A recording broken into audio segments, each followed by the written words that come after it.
Welcome to Living a Luxury Lifestyle, where we talk with influencers in luxury lifestyle products and services from around the globe. I'm your host, Cliff Perotti.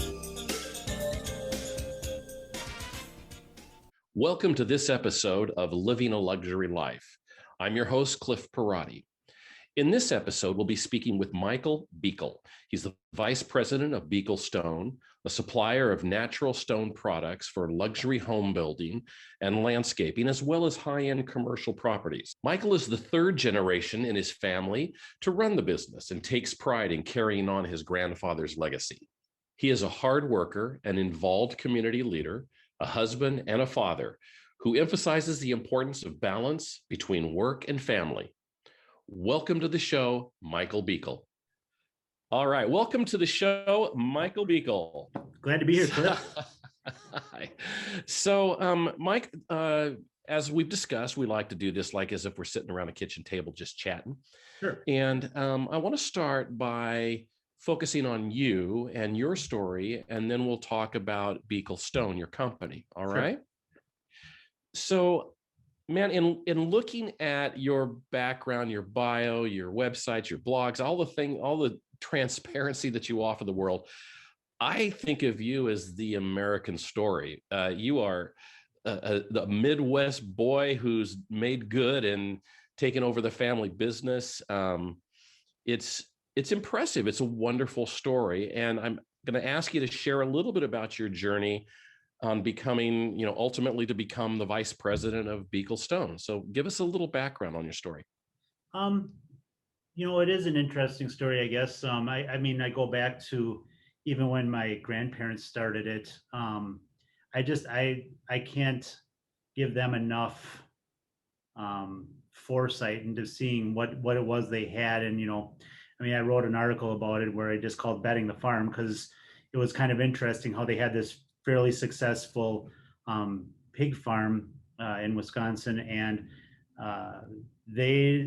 grandpa and grandma saw something more in what they had there than just the farm, and literally ended up having to bet the farm. The bank didn't want to give them the money for like the splitters and stuff like that. And it's get to be a rather involved story, but at the end of the day, he believed in himself and the family, and they started doing natural stone.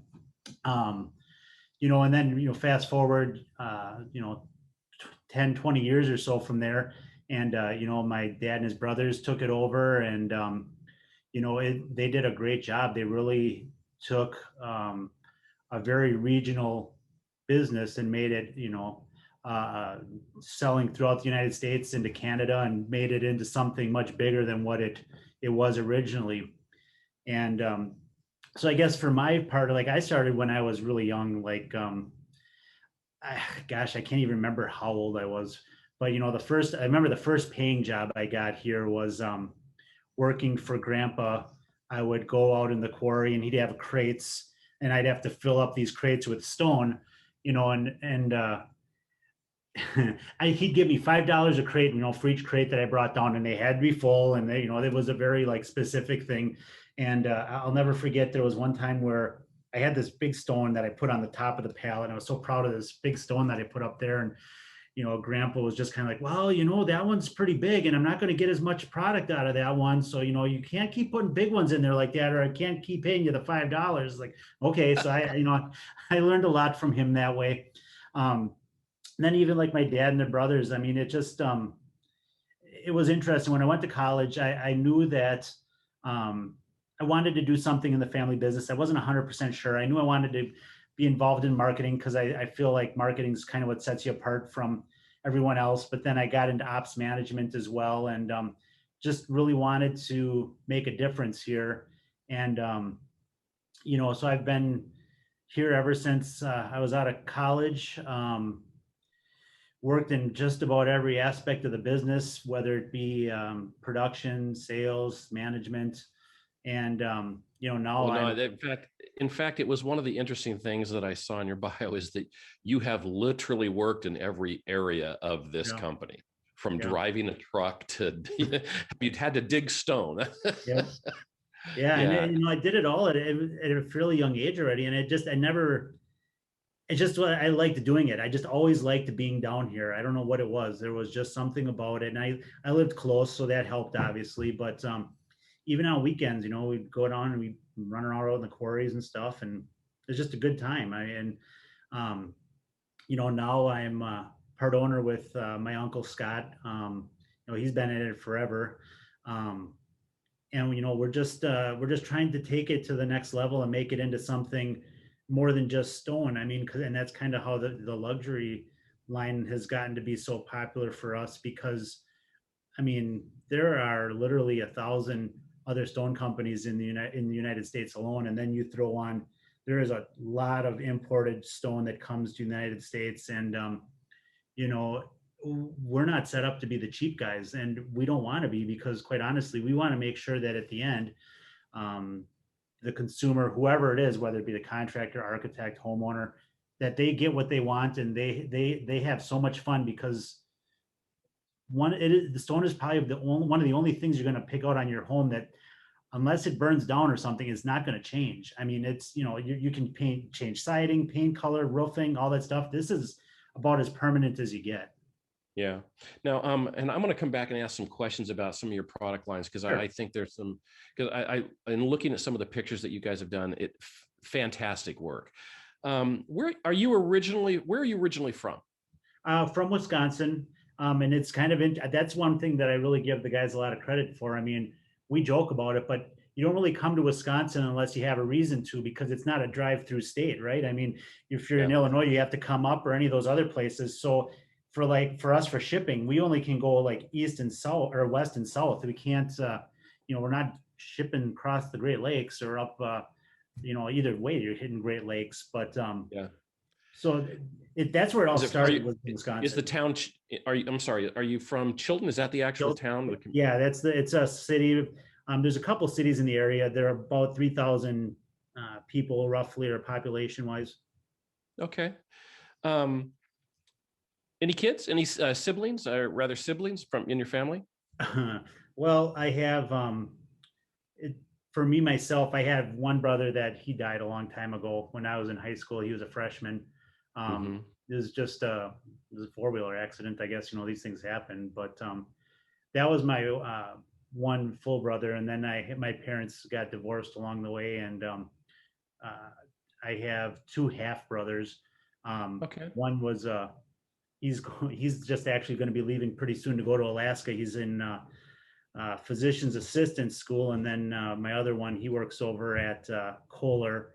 And then I have a step brother, Jason, who he's kind of like the quarry supervisor, basically does all the quarry plans, works with the guys in the loaders, making sure that all the environmental stuff's taken care of, that type of thing. Well, so that was my question, so you've got these siblings, half or otherwise. I think in the American lifestyle, it doesn't matter anymore. No, it's very dramatic, and like, yeah. And I understand, I will share with you that I lost my 19-year-old son when I was a kid, or when I was a young man. I wouldn't say that, maybe 20 years ago now, but also I had lost my best friend in high school, who was like a brother to me. And that's a tough activity to go through. And it certainly affects the way you treat your family. It felt to me anyway, that I always appreciated them more because of who wasn't there. Right. So you've got only one of all those siblings are involved in the business with you right now, right? Yep. Okay. You told this wonderful story of the crate. When I read that story, it was what was the moral of that story? You give somebody what they want, not what you. I mean, what did you take from that as a kid? Yeah. I mean, you wanted to make more money, I'm sure, as a kid. Yeah, I mean, you get bigger stones, you get bigger, you can fill the crate faster, right? It kind of goes back a little bit. I mean, in a kind of weird way, it's, the customer's always right? I mean, he was my customer, and I know there's always the cliche, the customer's always right, and that it feeds into that a little bit. But it really, even though people say, well, that's not always true, it's like, it kind of is, because at the end of the day, even if they're wrong, they have the final perception. And if their perception is whatever it is, it doesn't matter. I mean, they're going to tell people what they're going to tell them. It's so true. In the business of real estate, I often, too many times as agents, brokers, they would color what the person, this person says, oh, I want 3 bedrooms, 2 baths or whatever in a certain type of style of home. And then the agent, you'll hear an agent go, oh, but wouldn't you rather look at this? Well, no, that's not what I want. What I want is what I want. So it's like, now, you received your BA in business in '99 from the University of Wisconsin in Oshkosh. So you Correct. really are a Wisconsin boy. Yes, sir. You scored in the top 10% of your, what's the category? Business Curriculum Assessment Oh, Program. yeah, that Um, basically means I did really good on the test. It for the graduating class that time, it would be that you have one test that basically covers all subjects, and they just send you a nice little certificate and award, basically, if you uh, place within the top 10%. And that was one thing I think when I went to school, I was very driven by it to do well, and maybe part of it was because I was coming out of my own pocket. Um, sure. but in high school, I did okay. I didn't do great. I didn't do bad. I just had fun, and when I got to college, I really kind of buckled down, and my wife and I, and we really took it pretty seriously. So when I took the end of the year classes, I mean, I really paid attention. I guess that was one thing I got out of having a family business or being involved in one that was really helpful was when you get into those classes, I could relate how so many different aspects of the different classes actually, you know, um, correlated with what was going on at work. And so it made it a lot easier for me um, to take those tests and to understand. And I'm really fortunate and lucky. I'll admit it for sure. Now, when you go there and you go to college and you're going as a business major, did you do so? I mean, what attracted you to business? And did you do so with the intention of coming back and working in the family business, or did you have other thoughts at that time? No, I always figured I would be back in. I didn't know exactly how or where, and that was kind of why I got into the ops side. And I was looking at where the business was at the time, and I hadn't heard about like ops management or any of those type of things at the time until I got into college. And it was one area when I was looking through what the curriculum was and what the quality aspect of things, and scheduling those all these different types of activities that go on in a business, that we weren't really doing any of that type of stuff at the time. And I thought, hey, this is pretty cool. I could make an impact right away. If I take these classes and go through this major, I'll have a set of skills that nobody in the business really had at the time. So that was what really drove me into that, because I knew that it would be very beneficial right off the bat. Well, and I see that in 2007 you attended Dale Carnegie's Oh yeah. program. Yep. And what prompted that? And what would you say is a couple of key lessons you took from that program that you perhaps brought to this business? Um, the Dale Carnegie was interesting. It wasn't at all what I was expecting. It was very, because you don't know what you're getting into before you go into it. I think what it taught me for sure was just to believe in yourself a lot more, and be not be ashamed of who you are or what you do or how you interact with people, and just to really get to know people on a personal level. Um, and business for me, I mean, I'm kind of an emotion on the sleeve kind of guy, and Mhm. it's always the people side of the business is so important to me. So it's always one of those things where you have to make sure that everyone understands what needs to be done, so that when they do their job, when they do their whatever job it is, doesn't matter if it's in production, whoever, they can try to feel like they're contributing to something big. They're making a difference in their life. Their families are taken care of. I mean, all that stuff is really important to us. Yeah. It's one of the things that I think stands out, and I'll talk about your company culture in a little bit, but one of the things that really impressed me about your style of leadership is that it is about relationship for you. And I see that not only with your family and your community, but also with your employees, and I assume your customers as well. Mhm. It's been said that behind every great man is a great woman. Hmm. Tell us about your wife, Nikki. Oh, geez. Um, yeah. And don't Yeah, leave out she's the family something. stone. Don't leave out the family stone, man. I love that phrase. Yeah. That's hysterical. But yeah, that's my blog under mikebeakel.blog. But she's great. I mean, it's kind of a funny story. Met her in high school, freshman year. Came from a small Catholic school and then went to public school for high school. And all of a sudden, there's all these people. I mean, I went from a class of 14 to like 140, and it was just amazing, you know. And um, met her, and I still remember, you know, we're walking in from gym class, which her dad was the gym teacher, which was just spectacular. But um, walking in, and I asked her out to homecoming, and she agreed, and we went on our first date, and yeah, it didn't go so well. She she she ended up hiding out in the bathroom the whole time, and she had divorced parents. What? Yeah, she had divorced. I'm kind of a little over the top, I'll admit it. Um, but she you know, at the meal we're sitting there eating, it's the two of us or whatever and another couple, and you know, I'm like, so how about these divorced parents? And I'm going through all this stuff, and you know, she's just like, it freaked her out because I mean, nobody talks about divorced parents, but I'd never met anyone that had, you know, divorced parents before that, so it was like, oh, you know, somebody that can relate to our situation here. And Yeah. um, so Isn't yeah, that that was our funny? last date for quite a while. um, then then I don't know. We just kind of did our own thing for a while, and we ended up dating our junior year in high school. And you know, it was interesting. You know, now that we have kids that are that age too, you just you appreciate how lucky we were to be you know, born when we were born, and you know, before all the social media and all that stuff. And but you know, we've been through ups and downs, and we've always just kind of knew that we needed to stick it out together. And she's one thing that just is amazing. I mean, she can be a girly girl if she needs to be. She can be, I mean, she'll come out and she'll help split wood.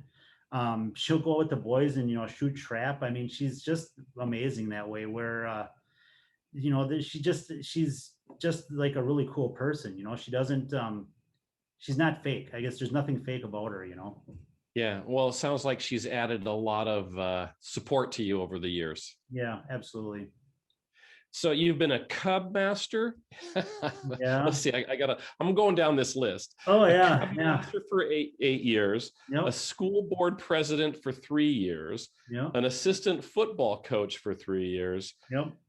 Obviously, community involvement's important to you. Can you share with us why?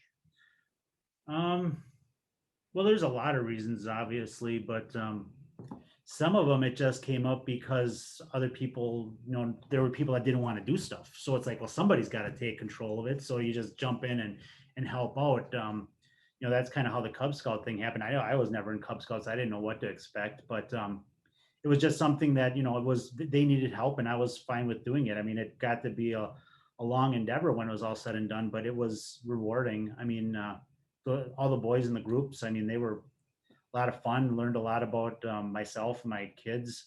I do like to try not to do too much, because there's a part of me that always knows, like, you want your kids to have some type of interaction with other adults, I guess, so that they're basically, you know, they have somebody else that's telling them, hey, by the way, this is how you should do stuff. And it's not just your mom or your dad kind of spelling out what's right or wrong.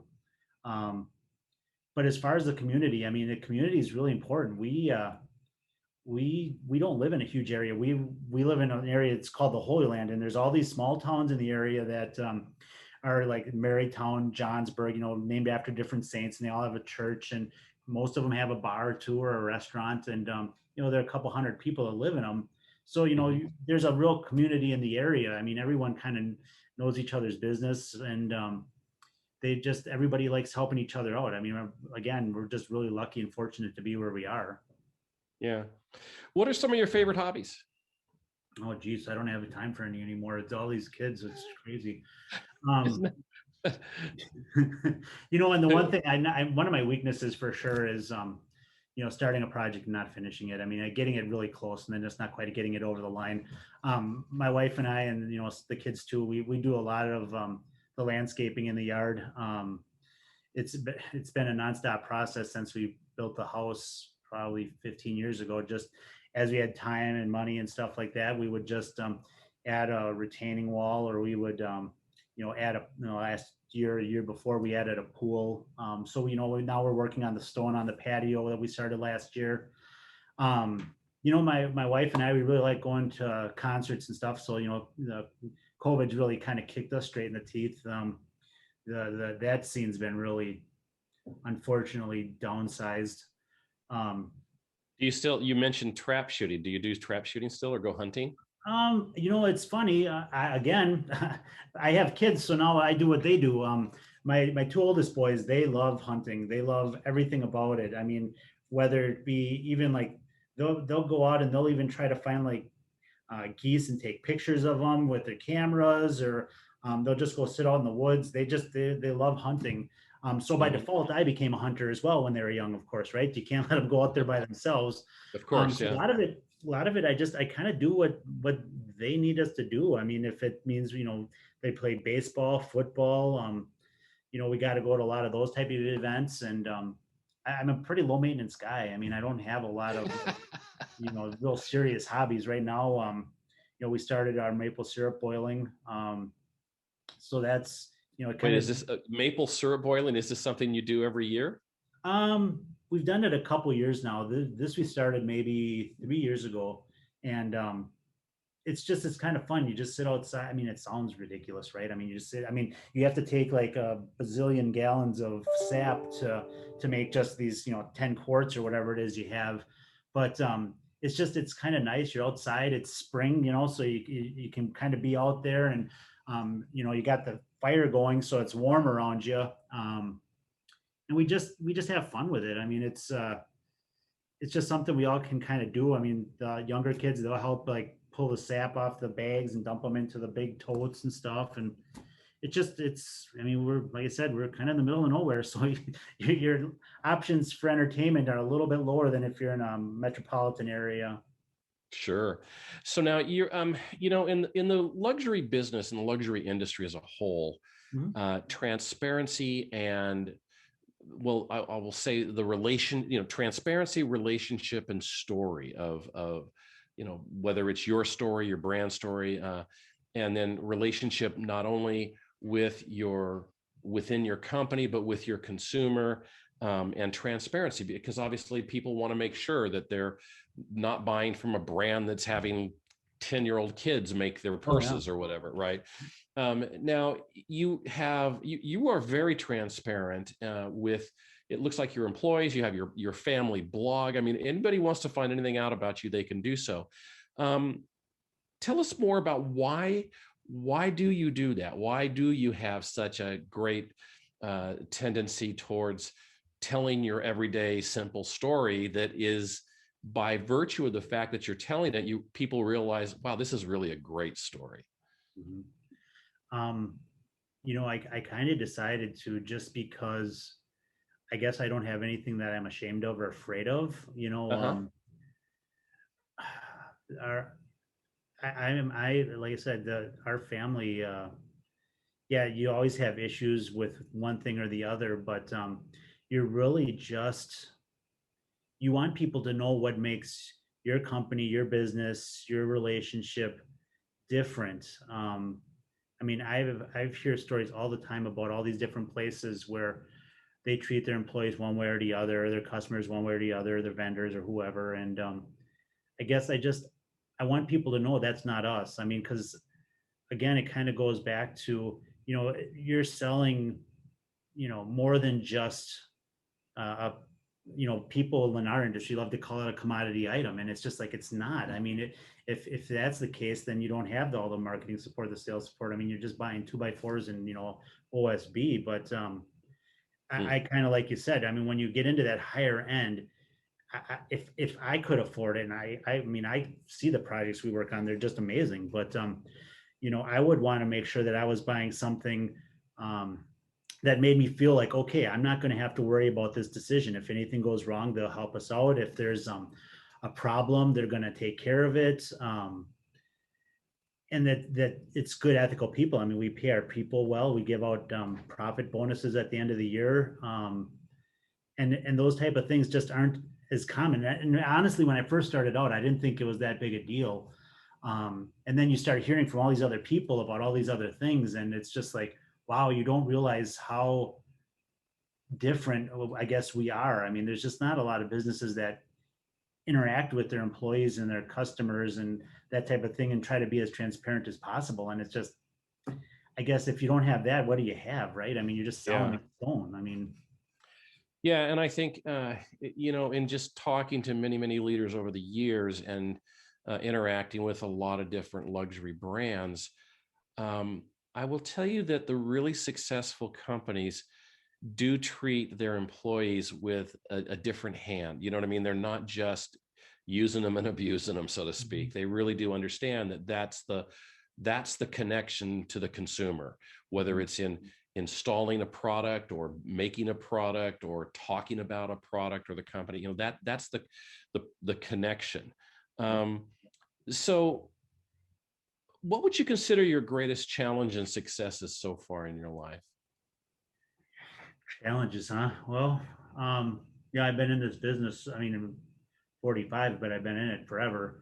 Um, obviously, like anybody, I mean, you being in real estate, I mean, the early, 2008, 2009, 2010, when everything kind of just went poof. I Yeah. mean, it was really hard. I mean, we definitely were within, we almost weren't. I mean, that's really what Yeah. it came down to. I mean, it um, over leveraged and, just had put up a new manufacturing facility that, and that was the thing, Tim and Scott, when they cared about the people too, and they wanted this really nice manufacturing facility so that everyone's inside, they're working indoors. You don't have to, it's not a bad environment for people to come and work. And that was definitely a challenge, and it really showed. That was also probably a really great time as well. I mean, we had so many people that helped us out throughout that, and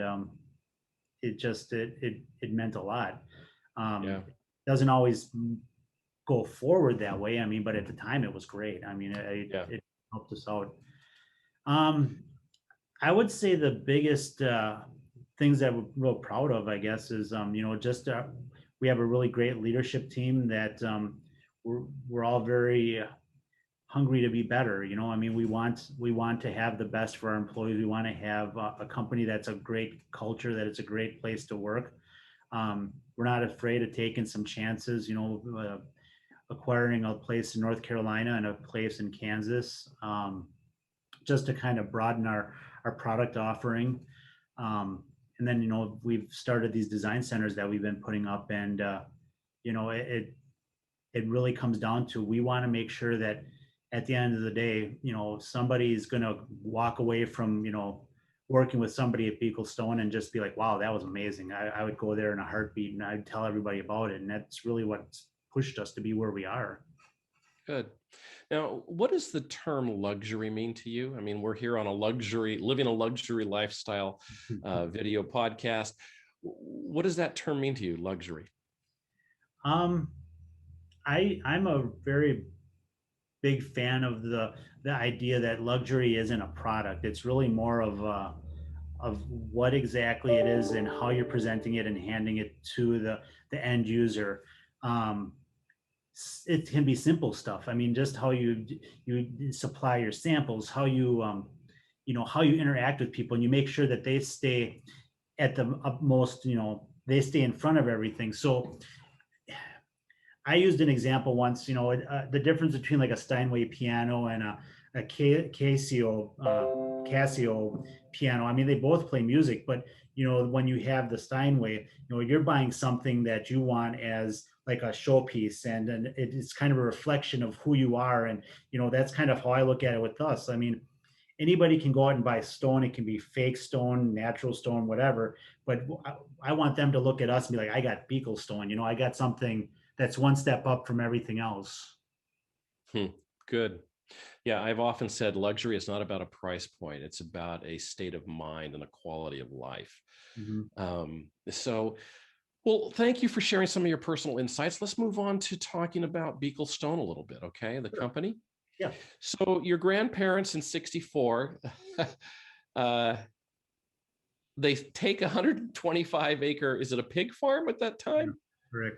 And they decide, okay, we're going to go into the quarry business, and they convert this thing into a quarry. Now, did your granddad have any experience in stonework or masonry or anything? Yeah, he there was stone that was on the property. It's kind of interesting. The stone for there's a church probably about 5 miles away that has stone that came out of Huron, and the church is like 150 years old roughly.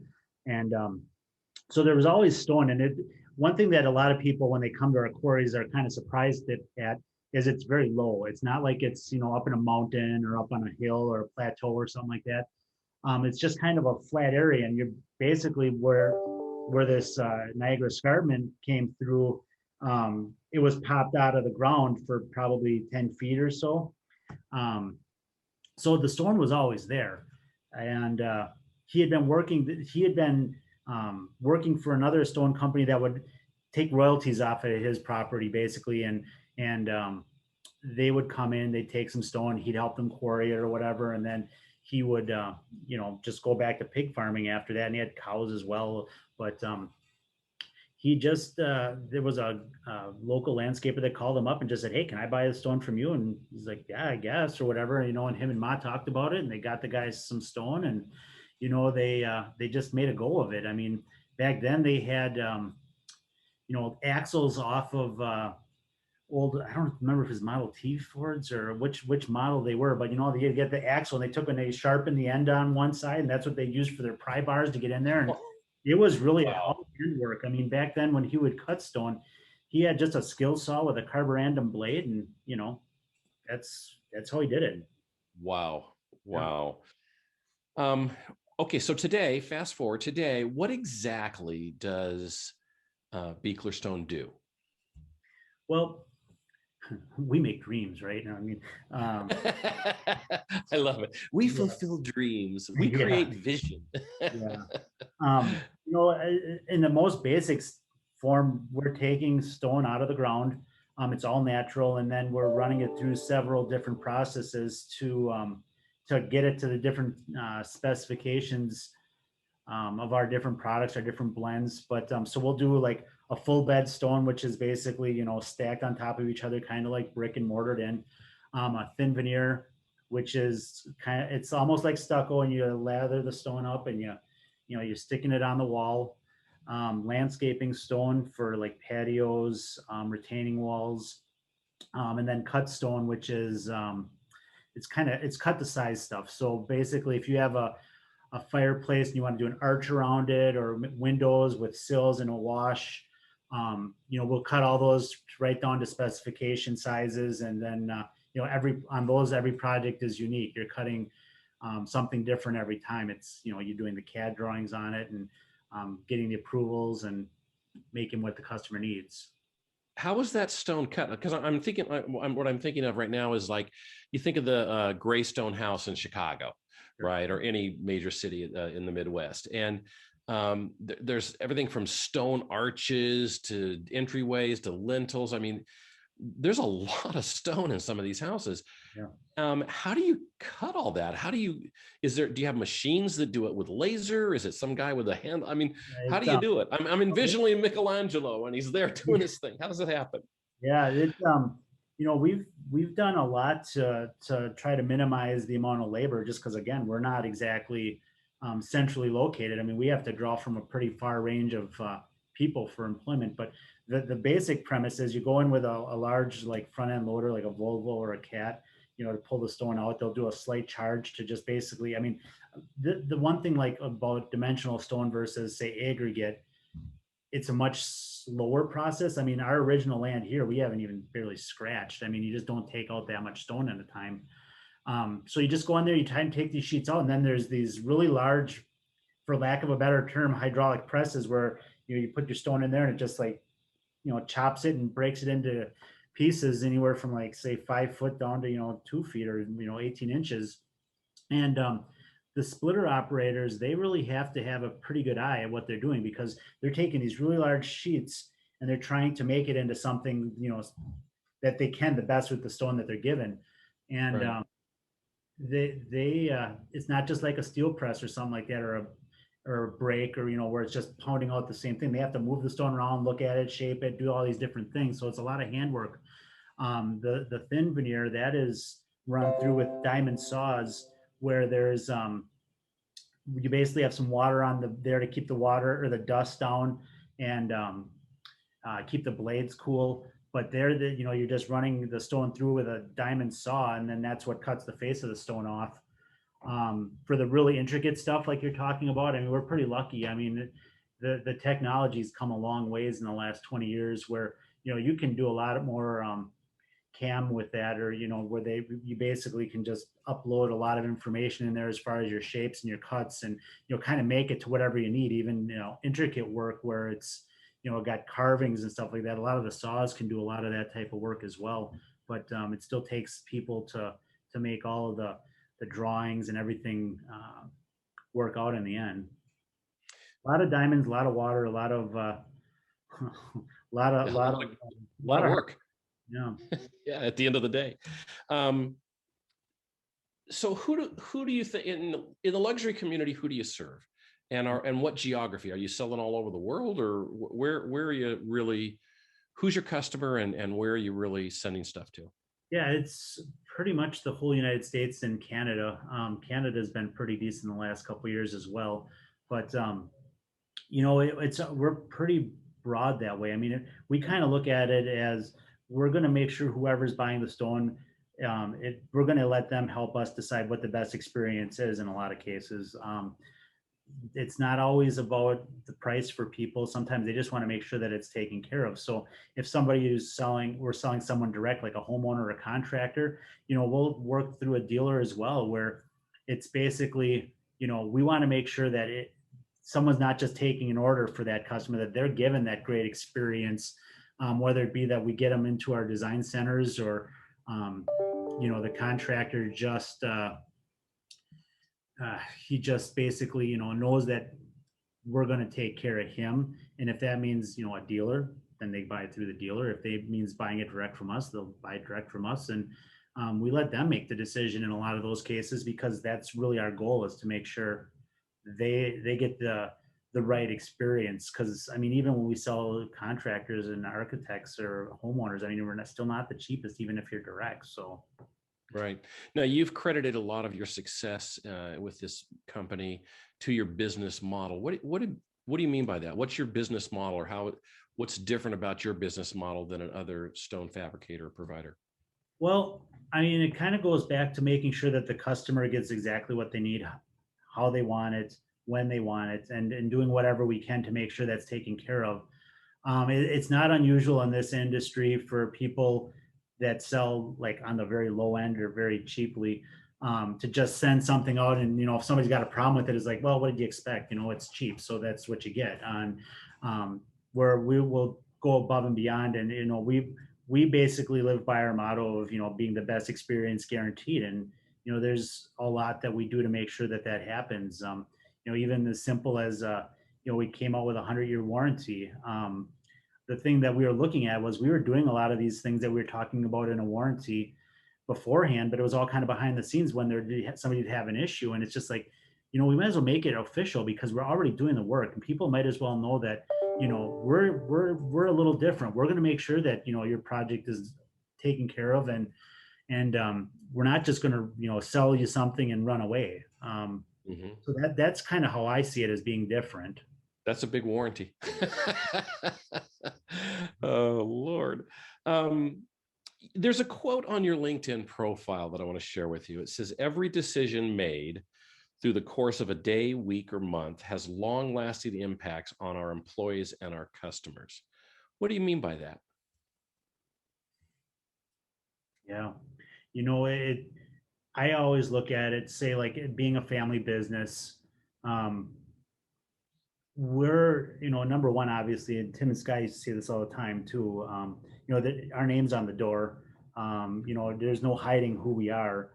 And there's some really, tough ramifications to that. I mean, we are responsible for a lot of people's livelihoods, whether it be like, you know, say right now we have about 150, 160 people. Well, that's just that work here. So, I mean, then they have their families or extended families that they're, you know, we have to make sure like our insurance, you know, we've not changed our insurance company and kept the rates low for the last 3 years. I think April's going to yell at me. Um, I've got to say it's like 4 or 5 years that we've had the same insurance company, you know, because we just want to work and make sure that it's better for the employees. And whenever we're making decisions, it's not just people sitting in a room that it affects. It affects everybody. I mean, it affects our customers, our dealers, our employees, and you know, we have to make sure that we're working with people that value that we're doing things a little bit differently, and we're not always going to be, you know, the cheap guy on the block. And that's, you know, Yeah. we're not just one of 20 products. We're the product for that line you're selling, you know. Yeah. Yeah. So tell us about Rock College. What is that? I gotta I liked it and I wanted you to share a little bit about that. Well, it's kind of one of those things, honestly. With COVID, we definitely haven't done it in a long time. Um, but the premise was to basically help train and educate people on um, natural stone. I mean, and basically help them see the difference in um, just how you take a stone from, you know, sitting in a ledge and make it into, take all these different steps into, you know, creating and fabricating something that's usable. Mhm. So that was the really big premise of it. You know, it'll be interesting. It'll be interesting to see if we go back to that or not, because you know, since COVID's been, you know, been hitting us, I mean, you can't have those kind of things. And Yeah. but that was the premise. I mean, it was great. We've done it for forever, but it was basically to help make experts out in the industry. Really, I mean, that's what our goal is. Well, and I think it helps, especially when you're communicating with people that you do business with, if they understand more. Because one of the things I was just sitting here thinking about was, do customers ever come and want to actually see how it all is done? I mean, you're such a major expensive portion of a, you know, it's a substantial thing that's going to be there for a long time. I'd want to come and go, hey, can I come and tour the factory, so to speak? And do you do that?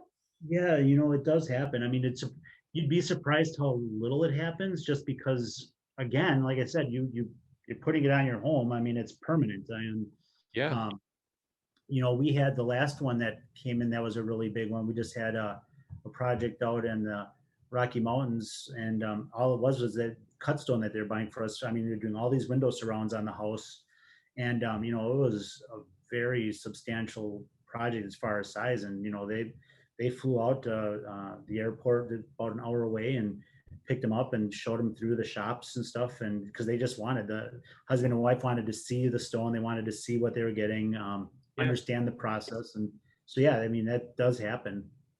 Well, and I think it helps add, you know, again, it goes back. We talked about luxury being a relationship, but also the story. It really helps to understand the story. And I was gonna say, So, the thing that's tough about it too is, so in like those situations, that what's a little bit different about us than say like countertop, right? I mean, when people go and pick out countertops, they're picking out the slab that they're going to use.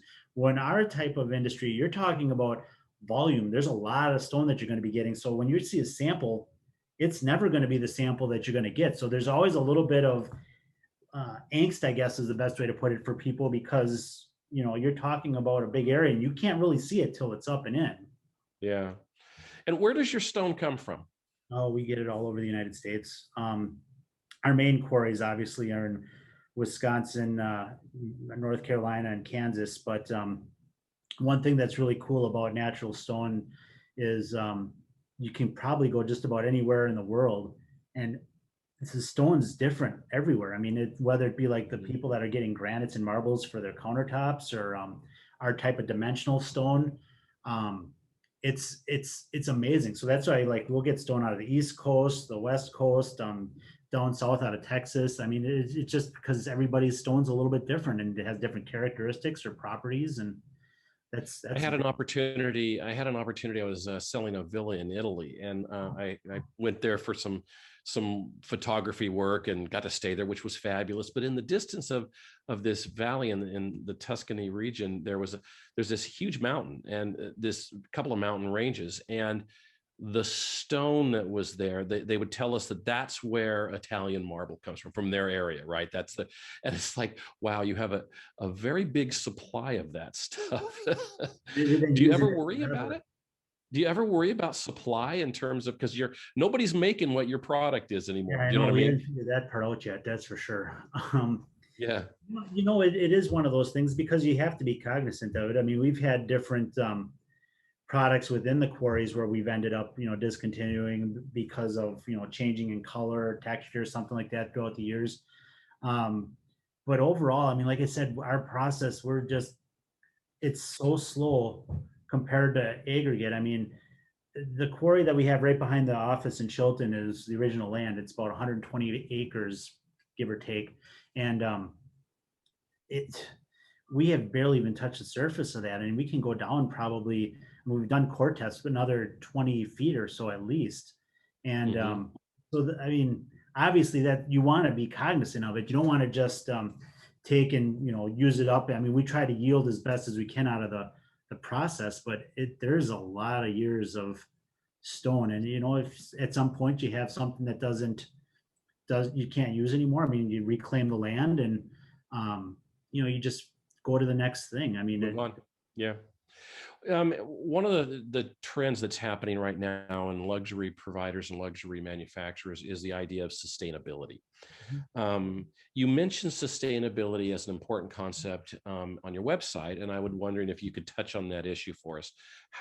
What activities are you doing to address the issue of sustainability?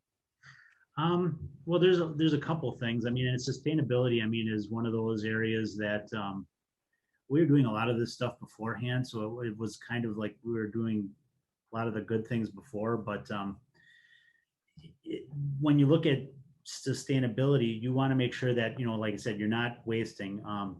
The stone, if we have scrap, we crush it into gravel. A big one we've stuck a lot of money in the last 10 years, and we're in the process of adding one in Kansas in a water filtration system. And when you have one of those, it's pretty closed looped. I mean, your only water that you're losing is basically through evaporation and those type of things, so that you're not just being wasteful. Well, it also helps with environmental issues by reclaiming water and stuff too. Yeah, and it's just makes good sense. I mean, there's not a reason to do it. I mean, it's obviously there's you can get into trouble obviously if you don't follow it, but you just Sure. because that's the right thing to do. I mean, I don't know. Yeah. I don't know. So it's just basically being smart and being, cognizant and not being wasteful with what you have and what you're given. I mean, you find the use for everything you can. There's a wonderful quote on your website that I just want to share with you and ask for your comments on it, if I may. And I got to put my glasses on to read this, baby. It says, "The hands that ruffle the hair of a beloved grandson, or gripped a golf driver in college, or saluted a commanding officer are the same hands that work together to provide unique, best experiences to all of you." Tell us a little bit about that. Oh, that's another thing that we've kind of gotten away from a little bit because of COVID. We would do these things. We'd call them IM, and we got into this thing where we call our employees. We're all rock stars, right? I mean, we're based. I I mean, love that. Yeah. Yeah. but what that was I've always kind of looked at it.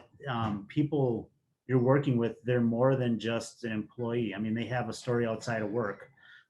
So what we would go and do is just we'd have different people say, "Hey, nominate this person. They do this." Like one of the maintenance guys here, he loves going treasure hunting, so he explained his whole thing, and we just did this whole series of things called the IM, and you have to make sure to keep that life balance. I mean, it's really important to make sure that we're all working towards the same thing.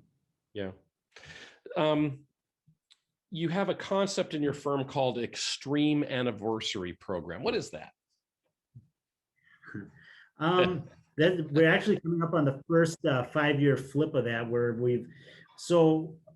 I for a long time we'd be posting stuff, and it's funny because you can see this all over LinkedIn and Facebook and all this stuff now, where businesses that sit there and, oh, this person's been here 10 years, 20 years, or whatever, and we were doing the same thing, and I was always kind of felt like, well, that's kind of, who cares? I mean, so what we did was we're like, well, you know what I mean? Because it felt meaningless. I mean, they're just saying, here's this guy's been here this many years, and they were just kind of using it as a tool to say, yeah, we're great. And what we wanted to do was come up with something that was completely different, where basically every 5-year increment, you'd have a different anniversary present first. So what we did was we looked at how many employees we have. We looked at how much many years all of them had been there. We kind of tried to figure out about what it would cost to do this every year. And it's like, that's not terrible. I mean, this is a manageable expense. So every 5-year increment that somebody's here, starting at 5, obviously, they get to select from maybe 5 to 8 different items. Like 5 years, people get like an iPad or a DeWalt drill combo, or like, up to like, our 40-year, which we have somebody that's almost up to 45. So we're going to have to figure out something for that. But, at 40 years, Donnie, who was one of our first employees, we paid for him for a week to go to Mexico and, covered the whole thing. So it was like, I just kind of felt like if you're going to celebrate their anniversary, make it meaningful and make it, a big deal, and it's not expensive at the end of the day. And when you look at turnover and how much all that costs, it's really not, an amount that you should be afraid of. Yeah. Well, it just says who you guys are and as you as a leader, and it's a very wise thing to do, I think, in the end of the game. So last question. And by the way, thanks for being so candid and open with us. I think that's great. Can you give us, in summary, I guess, can you give us the 3 key things that you think sets Buechel Stone apart from other companies? Just the top 3 things. Dependability, loyalty, and 3. Wow, always that third one, right? I mean, that's always the trick question. 1 and 2 are always easy. 3 would just be motivated. Okay. Well, and I would throw on top of that from this interview, discussion, I would say that we've picked up that you have a much higher level of care and relationship with your consumer and your employees than I have heard from a lot of companies that make a lot of less expensive products. So I think you're doing that. I think if there's a caring, I would throw in there as one of the key things that really sets you apart. How's that? Yeah. Well, Mike Biekel, thank you for being on Living a Luxury Life, and we'll see you out in the industry. All right. Thanks, Cliff. Thanks a lot. Thank you for listening in on this episode of Living a Luxury Life. This program is brought to you by the Luxury Marketing Council, a global network of leaders and influencers in the international luxury industry. Join us next time as we discuss trending topics with luxury lifestyle influencers. I'm your host, Cliff Perotti. Thank you for tuning in.